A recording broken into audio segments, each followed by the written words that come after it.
Niewiarygodne, szeptał Dorregaray. no niewiarygodne. Hej! Jaskier targnął się w powrozach, aż wóz zadygotał. Co to jest? Tam! Patrzcie! Od strony wschodniego wąwozu widać było wielką chmurę kurzu. Rychło też dobiegły ich krzyki, turkot i tentent. Smok wyciągnął szyję, popatrując.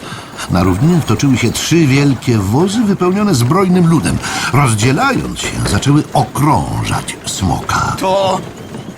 psia krew! To milicja i cechy z Hołopola! Zawołał Jaskier. Obeszli źródła Bra! Tak, to oni! Patrzcie, to kozojed tam na czele! Smok zniżył głowę. Delikatnie popchnął w stronę wozu małe, szarawe, popiskujące stworzonko.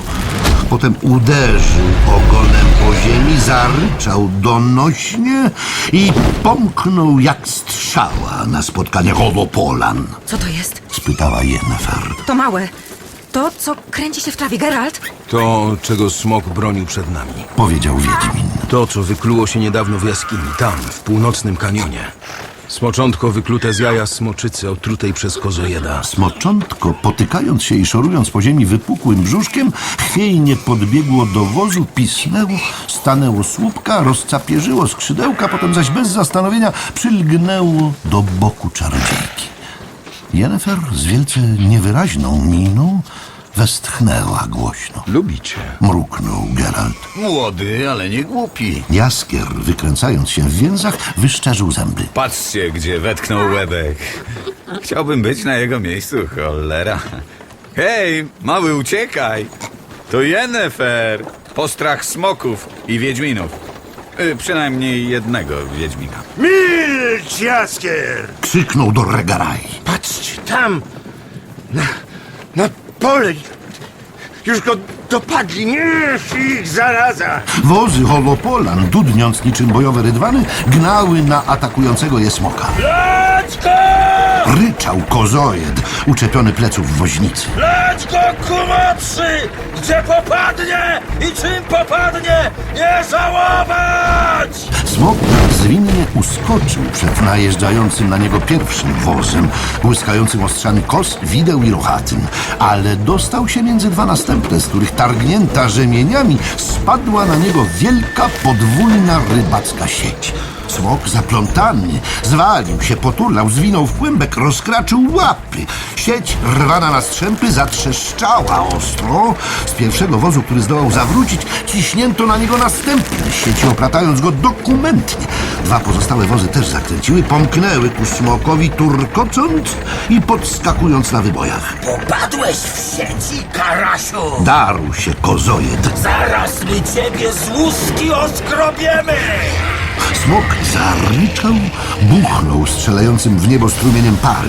Holopolscy milicjanci sypnęli się ku niemu, zeskakując z wozów. Smok zaryczał znowu rozpaczliwie rozwibrowanym rykiem. Z północnego kanionu przyszła odpowiedź. Wysoki, bojowy krzyk.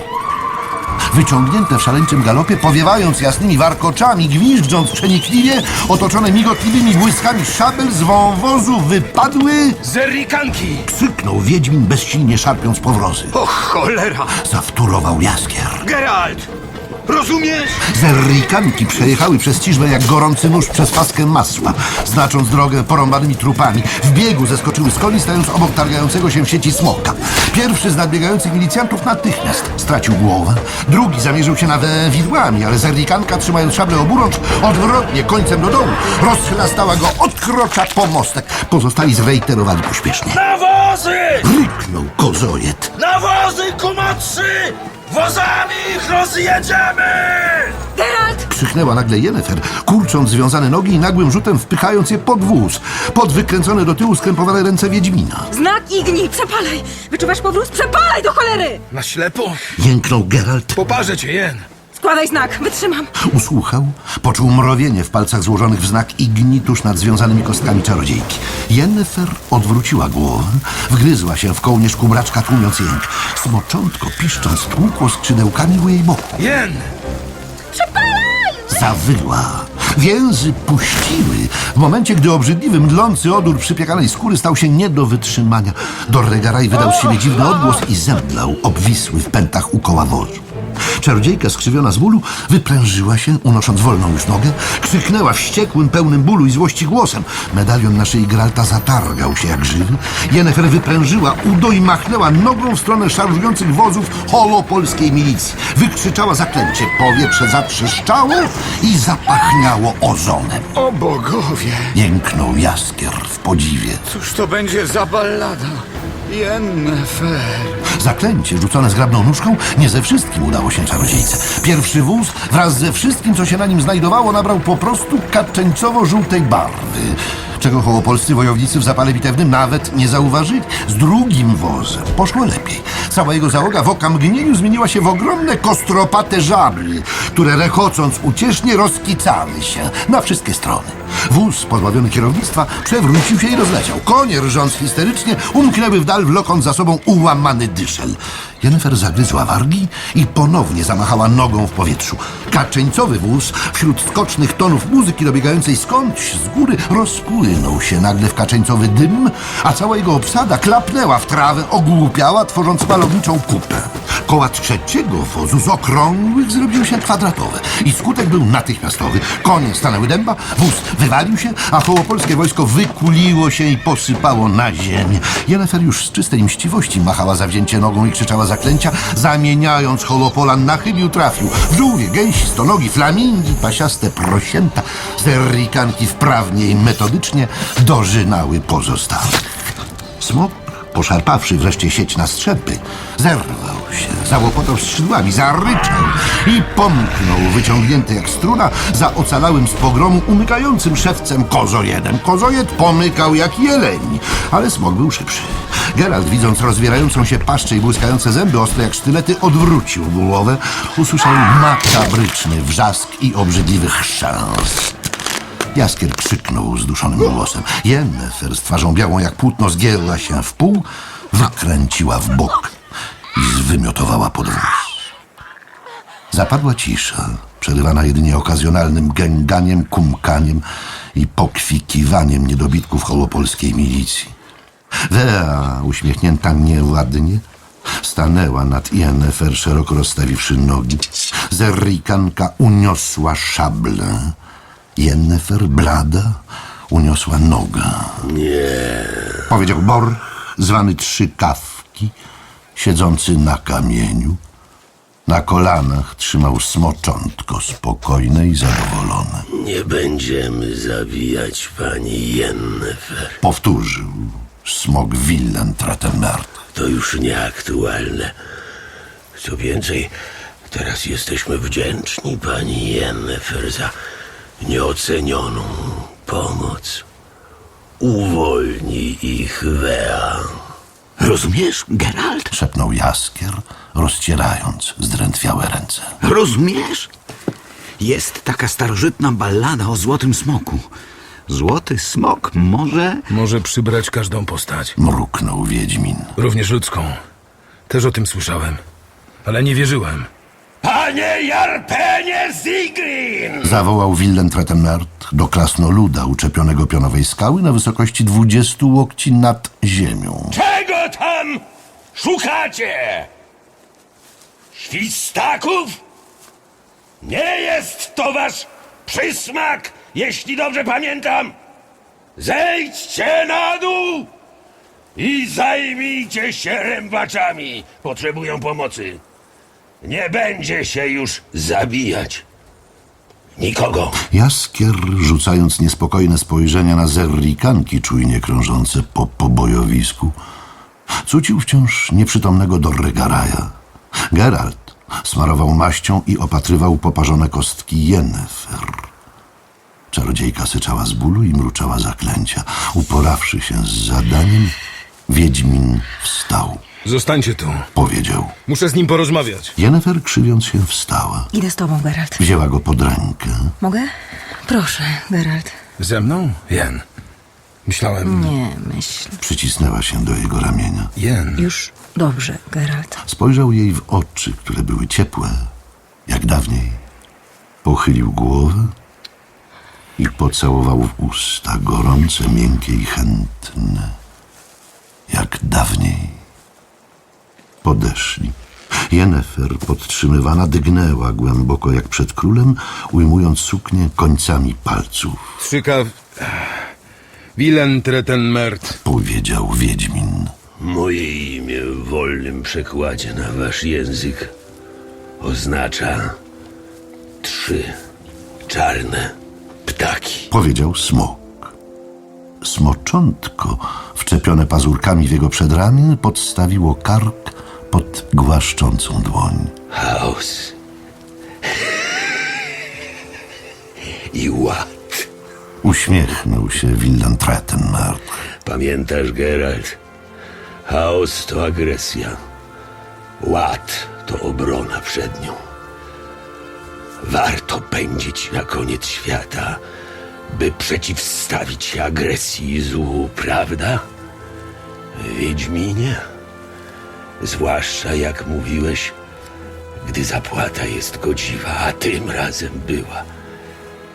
To był skarb smoczycy Myrktabrakle, tej otrutej pod Hołopolem. To ona mnie wezwała, bym jej pomógł, bym powstrzymał grożące jej zło. Myrktabrakke odleciała już krótko po tym, gdy zniesiono z pola Ejka z Denesle. Czasu miała dość, gdy wygadaliście i kłóciliście się. Ale zostawiła mi swój skarb, moją zapłatę. Smoczątko pisnęło i zatrzepotało skrzydełkami. Więc ty... Tak, Przerwał smok. cóż, takie czasy. Stworzenia, które wy zwykliście nazywać potworami, od pewnego czasu czują się coraz bardziej zagrożone przez ludzi.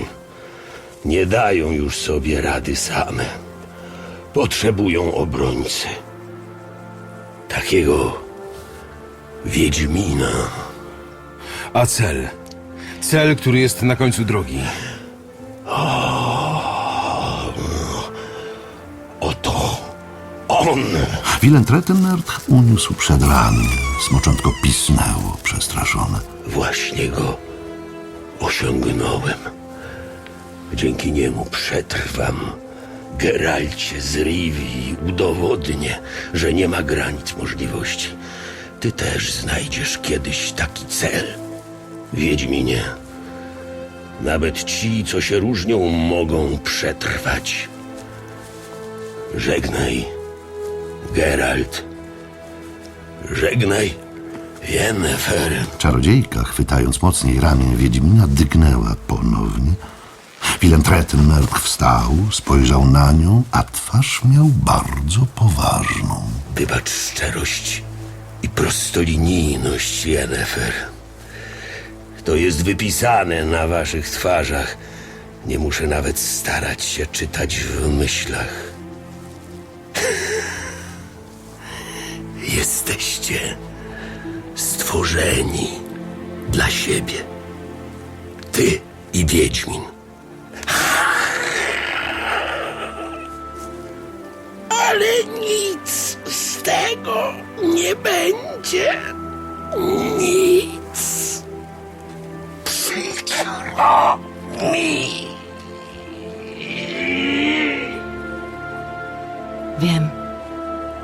Wiem, Willen Tretenmert. Yennefer pobladła lekko. Ale i ja chciałabym wierzyć, że nie ma granicy możliwości. A przynajmniej w to, że jest ona jeszcze bardzo daleko. Wea, podchodząc, dotknęła ramienia Geralta. Wypowiedziała szybko kilka słów. Smok zaśmiał się. Geralt! Wea mówi, że długo pamiętać będzie. Balię pod zadumanym smokiem. Liczy, że się jeszcze kiedyś spotkamy. Co? Spytała Yennefer, mrużąc oczy. Nic. Rzekł szybko Wiedźmin. Wilen Tretenmert. Słucham cię, Geralcie z Rivii. Możesz przybrać każdą postać. Każdą, jaką zechcesz. Tak. Dlaczego więc człowiek? Dlaczego Borch z 3 czarnymi ptakami w herbie? Smok uśmiechnął się pogodnie. Nie wiem, Geralt, w jakich okolicznościach zetknęli się po raz pierwszy ze sobą odlegli przodkowie naszych ras. Ale faktem jest, że dla smoków nie ma niczego bardziej obrażającego niż człowiek. Człowiek budzi w smokach instynktowny, nieracjonalny wstręt. Ze mną jest inaczej. Dla mnie jesteście sympatyczni. Żegnajcie! To nie była stopniowa, rozmazująca się transformacja, ani mgliste, roztętnione drżenie jak przy iluzji. To było nagłe, jak mgnienie oka. W miejscu, gdzie przed sekundą stał kędzierzawy rycerz w tunice ozdobionej 3 czarnymi ptakami, siedział złoty smok, wyciągając wdzięcznie długą, smukłą szyję.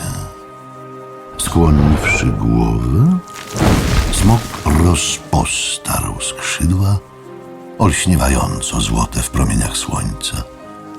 Yennefer westchnęła głośno. Wea już w siodle obok Tei pokiwała ręką. Wea, Powiedział Wiedźmin.